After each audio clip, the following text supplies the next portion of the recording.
परम संत श्री कबीर साहब जी अपनी वाणी में कथन करते हैं कि भक्ति प्राण ते होते हैं, मन दे दीजे भाव, परमारथ प्रतीत में ये तन जाओ तो जाओ। भक्ति गेंद चौगान की, भावे कोई ले जाए, कह कबीर कछु भेद नहीं, कहाँ रंग कहाँ राय। कि भक्ति रूपी सत्य पदार्थ की प्राप्ति के लिए प्राणों की बाजी लगानी पड़ती है और मन के भाव ये व्यापार करना पड़ता है। परमार्थ के मार्ग में यदि अपने तन का बलिदान भी करना पड़े तो भी सेवक को अपने इष्ट देव पर पूर्ण विश्वास रखकर आगे बढ़ते रहना चाहिए। चौगान एक खेल है। इस खेल में खिलाड़ी घोड़े पर बैठकर मैदान में पड़ी हुई गेंद को एक लंबी छड़ी से लक्ष्य स्थान पर ले जाते हैं। इसमें धनी निर्धन का कोई भेद नहीं किया जाता। संत महापुरुष कथन करते हैं कि चौगान की गेंद के समान भक्ति है। कोई भी इंसान इसकी प्राप्ति करके लक्ष्य पर पहुंच सकता है। भक्ति मार्ग में इस बात का कोई भेद नहीं होता कि भक्ति अभिलाषी निर्धन है या धनवान है। कहने का तात्पर्य यह है कि भक्ति की अनमोल संपदा को वही व्यक्ति प्राप्त कर सकता है जिसे इष्ट देव संत सद्गुरु पर पूर्ण विश्वास होता है। ऐसे सेवक को यदि सद्गुरु की प्रसन्नता के लिए काल के मुख में भी जाना पड़े तो भी वह घबराता नहीं, क्योंकि उसे इस बात पर पूर्ण विश्वास होता है कि मेरे इष्ट देव सदा मेरे अंग संग हैं और उनका कृपा पूर्ण कर कमल परोक्ष रूप से हर समय मेरी रक्षा कर रहा है। ऐसे ही समर्थ स्वामी गुरु रामदास जी अपने समय के पूर्ण संत महापुरुष रहे हैं। छत्रपति शिवाजी उनके गुरुमुख शिष्य थे और गुरुदेव के चरणों में उनकी अचल श्रद्धा, दृढ़ विश्वास एवं अतुलनीय अनुराग था।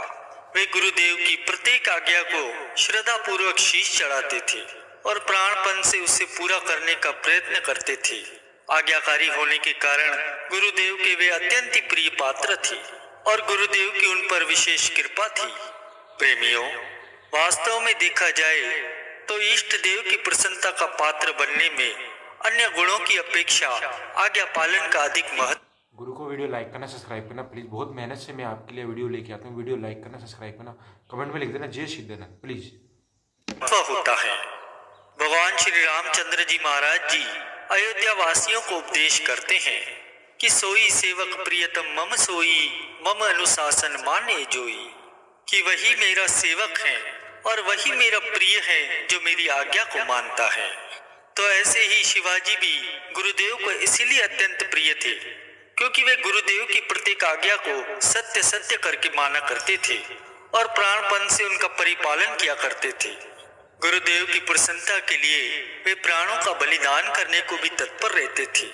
शिवाजी पर गुरुदेव की इतनी अधिक कृपा को देखकर कई शिष्यों को अच्छा नहीं लगता था।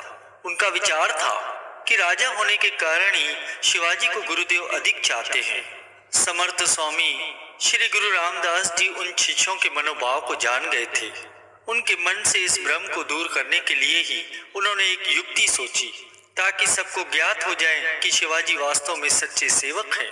एक दिन प्रातःकाल जब शिवाजी अपने गुरुदेव श्री समर्थ स्वामी जी के दर्शन के लिए उनके आश्रम पर पहुंचे तो गुरुदेव ने एक लीला के रूप में उन सभी शिष्यों जिनके मन में भ्रम था उन सबको बुलाकर वचन फरमाए कि आज मौसम बहुत ही सुहाना है, चलो सैर करने चलते हैं। तब सभी शिष्यों को साथ लेकर श्री स्वामी जी सैर के लिए चल पड़े। वे उस ओर निकल गए जहाँ एक घना जंगल था जिसमें अनेकों ही हिंसक पशु रहते थे। जंगल के निकट पहुंचकर अंतर्यामी समर्थ स्वामी श्री गुरु रामदास जी दर्द से कराते हुए एक शिला पर लेट गए और पेट पकड़कर कहने लगे कि हमारे उदर में भयानक पीड़ा हो रही है। यह सुनकर सभी शिष्य व्याकुल हो उठे। शिवाजी ने विनय की कि गुरुदेव, मैं अभी राजवैद्य को बुला कर लाता हूँ। यह कहकर जैसे ही वे जाने के लिए मुड़े, गुरुदेव ने उन्हें रोकते हुए कहा, शिवा, राजवैद्य को बुलाने से कोई लाभ न होगा। उनकी औषधियों से ये पीड़ा ठीक होने वाली नहीं है। इस रोग की तो केवल एक ही औषधि है। यदि वह मिल जाए तो हमें इस रोग से तुरंत ही छुटकारा मिल सकता है। परंतु तब सभी शिष्यों ने हाथ जोड़कर विनय की कि प्रभु, आप कहते कहते रुक क्यों गए? आप औषधि का नाम बताने की कृपा करें, हम उसे अभी ले आते हैं। समर्थ स्वामी श्री गुरु रामदास जी कहने लगे कि इस पीड़ा को शांत करने की केवल एक ही औषधि है और वह है शेरनी का दूध। यदि कहीं से शेरनी का दूध मिल जाए तो हमारे रोग का तुरंत ही निवारण हो सकता है। गुरुदेव के ये वचन सुनकर सभी शिष्य स्तब्ध रह गए, क्योंकि शेरनी का दूध लाना मानो मृत्यु के मुख में हाथ डालने के समान था। किंतु शिवाजी तनिक भी न घबराए। उन्होंने गुरुदेव के चरणों में विनय की कि प्रभु आप मुझे आशीर्वाद दे, मैं अभी शेरनी का दूध लेकर आता हूँ। गुरुदेव कहने लगे, शिवा, शेरनी का दूध लाना बच्चों का खेल नहीं है, इसमें प्राण जाने का भय है। शिवाजी ने गुरुदेव के चरणों में दृढ़ विश्वास रखकर विनय की कि गुरुदेव, जब आप मेरे अंग संग हैं और मेरे रक्षक हैं, तो फिर शेरनी तो क्या, काल भी मेरा कुछ नहीं बिगाड़ सकता। प्रभु आप मुझे आशीर्वाद प्रदान करें ताकि आपकी ये सेवा, आपका ये दास सफलता पूर्वक कर सके। उनका ऐसा दृढ़ विश्वास देखकर समर्थ स्वामी श्री गुरु रामदास जी गदगद हो उठे। उन्होंने अपना कर कमल शिवाजी के शीश पर रखते हुए वचन फरमाए, हमारा आशीर्वाद तुम्हारे साथ है शिवा। गुरुदेव को प्रणाम कर शिवाजी वहां से चल दिए। अन्य शिष्यों की समझ में ये बात नहीं आई कि शिवाजी शेरनी का दूध कहाँ से और कैसे लाएंगे। वे उन्हें पागल और अज्ञानी समझने लगे, किंतु अज्ञानी तो वे स्वयं थे, क्योंकि सर्वसमर्थ सद्गुरु जिनकी कृपा दृष्टि से सब कार्य स्वयं ही पूरे हो जाते हैं और प्रकृति की समस्त शक्तियां जिनके संकेत की प्रतीक्षा में करबद्ध खड़ी रहती हैं, उनकी दिव्य शक्तियों पर उन्हें विश्वास नहीं था, अन्यथा वे ऐसा क्यों सोचते। और उनके विपरीत शिवाजी को गुरुदेव की अतुल शक्ति पर दृढ़ विश्वास था। शिवाजी का ये दृढ़ निश्चय था कि गुरुदेव की छत्र छाया प्राप्त होने पर जबकि जीव काल से भी निर्भय हो जाता है, तो फिर शेरनी की क्या शक्ति है जो उन्हें हानि पहुंचा सके। इसके अलावा उनके मन में ये भी दृढ़ विश्वास था कि करण करावनहार तो गुरुदेव स्वयं है। यह तो मेरा परम सौभाग्य है कि गुरुदेव ने मुझे सेवा का सुअवसर प्रदान किया। सत्पुरुष श्री गुरु अर्जुन देव महाराज जी के भी वचन है कि करण करावन सब किछ तुम्ही, तुम समर्थ नाई अनहोरी, तुमरी गति मिति तुम ही जानी, से सेवक जिन बाग मथोरी। कि हे प्रभु, तुम आप ही सब कुछ करने कराने वाले हो, तुम सर्व समर्थ हो, तुम्हारे समान दूसरा और कोई नहीं है। तुम कैसे हो, कितने महान हो, इस वेद को तुम स्वयं ही जानते हो। जिन मनुष्यों के मस्तक पर भाग्य विराजता है, अर्थात जिनका भाग्य उदय होता है, वही तुम्हारे सेवक बनते हैं। इधर मन में दृढ़ विश्वास रखकर शिवाजी सर्वप्रथम अपने महल में गए और वहां से एक स्वर्ण पात्र लिया, क्योंकि आमतौर पर ऐसा प्रसिद्ध है कि शेरनी का दूध केवल सोने के पात्र में ही ठहरता है। उसके बाद वे अश्वशाला में गए और वहां से एक तेज गति वाला घोड़ा लिया और शीघ्रता से उस पर सवार हो गए। उनके सवार होते ही घोड़ा हवा से बातें करने लगा। जंगल के पास पहुंचकर शिवाजी घोड़े को रोककर नीचे उतरे और घोड़े को एक पेड़ के साथ बांध दिया। उसके बाद वे स्वर्ण पात्र और रस्सी लेकर जंगल की ओर चल पड़े। जंगल में अनेकों ही ऐसी पहाड़ियां थी जिनमें गुफाएं बनी हुई थी। वे उन गुफाओं को देखते हुए आगे बढ़ने लगे।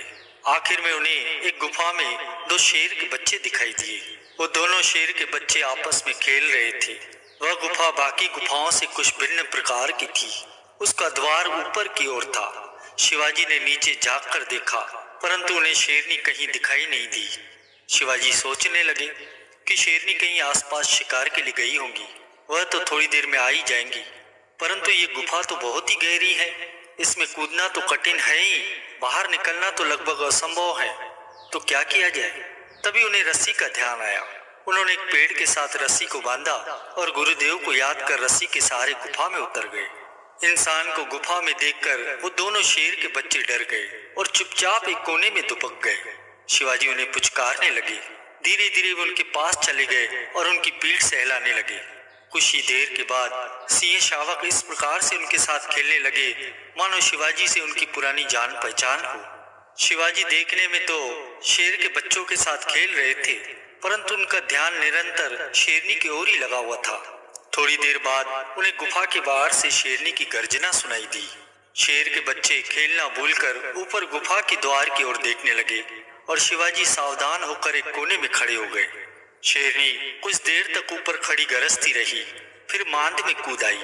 दोनों शावक दौड़ते हुए उसके पास चले गए। मनुष्य की गंध पाकर शेरनी चौकन्नी हो गई और चारों ओर देखने लगी। तभी उसकी नजर कोने में खड़े शिवाजी पर पड़ी। उनको देखकर वह गुर्राने लगी। अपनी मांद में किसी दूसरे जीव को देखकर हिंसक पशु वैसे ही क्रोधित हो उठते हैं, परंतु मांद में जबकि बच्चे हो तब तो मादा और भी हिंसक हो जाती है। इस बात को शिवाजी भली भांति जानते थे, परंतु शेरनी की गुर्राहट सुनकर वे तनिक भी भयभीत नहीं हुए। वे धीरे धीरे आगे बढ़ने लगे और कुछ ही दूरी पर शेरनी के सामने हाथ जोड़कर खड़े हो गए और उसके बाद विनय करने लगे कि माता, मेरे गुरुदेव उदर पीड़ा से व्याकुल हैं। उस रोग के निदान की औषधि गुरुदेव ने शेरनी का दूध बताया है और उसी को लेने के लिए मैंने तुम्हारी मान में घुसने की धृष्टता की है।